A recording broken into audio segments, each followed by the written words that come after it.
There we go. Okay, so hi, my name is Felix, and I've been a management consultant here hired for ICE Intercontinental Exchange.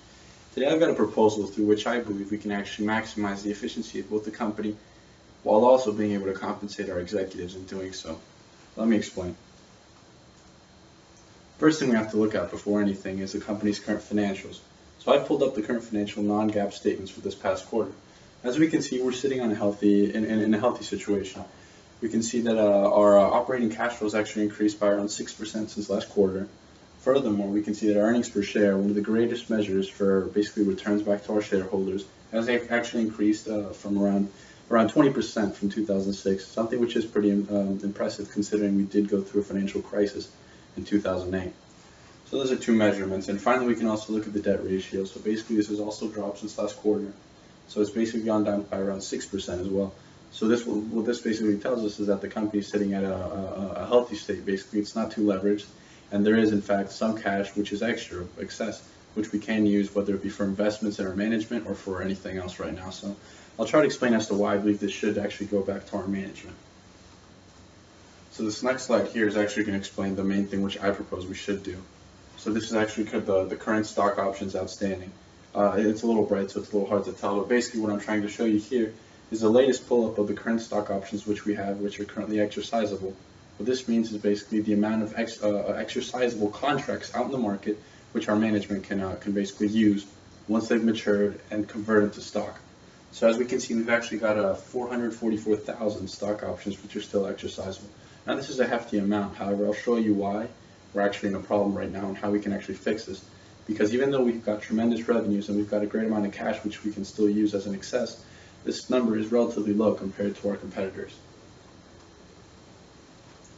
As we can see right here, I've actually pulled up some information regarding our management salary. As we can see, Jeffrey Sprecher, the CEO, he's actually making around $10 million right now. Hefty amount. However, I do believe this can be increased.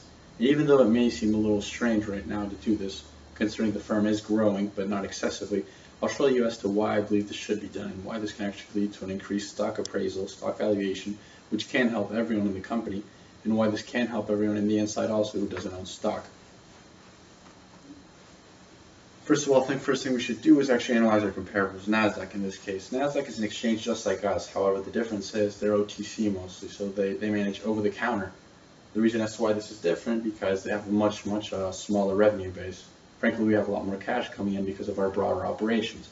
However, what we should look at NASDAQ is one thing important, their historic cash flow, their uses of cash flow right now. Their free cash flow compared to our 1.5 billion actually lays around 500 million, something which is much smaller than our number.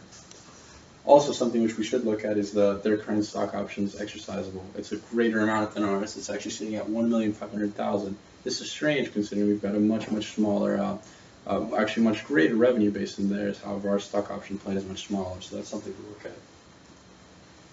Now, following this, we should look at another industry insight, Google. Now, although Google is actually in a different business than ours, it's actually a little similar in the sense they also deal with information. Obviously, the revenue base is much larger than ours, so we can't expect something greater from their stock-based compensation plan. Here, as we can see, it's actually sitting at a humble 3,665,000. Tremendous number if compared to both ours or NASDAQ. Now, this is understandable because Google is one of the companies which provides the greatest stock option compensation to their employees on the market in any industry, period.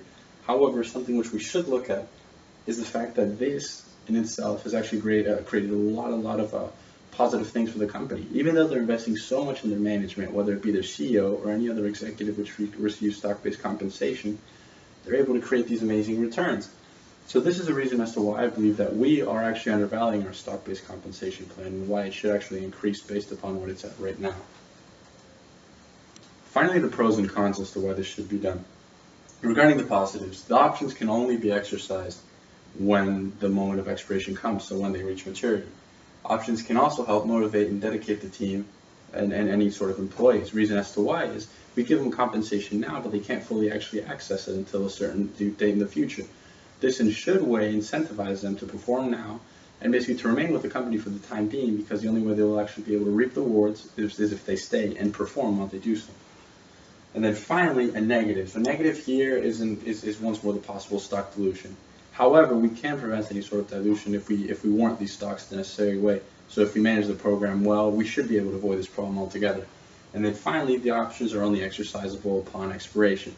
This is a downfall, however, it's a positive for us as management and for us as the board, you and me as a consultant, because this will assure us that the only way that management can, in a sense, reap the rewards of the compensation is if they stay as long as we need them to stay, and if they perform to the level that we're looking for.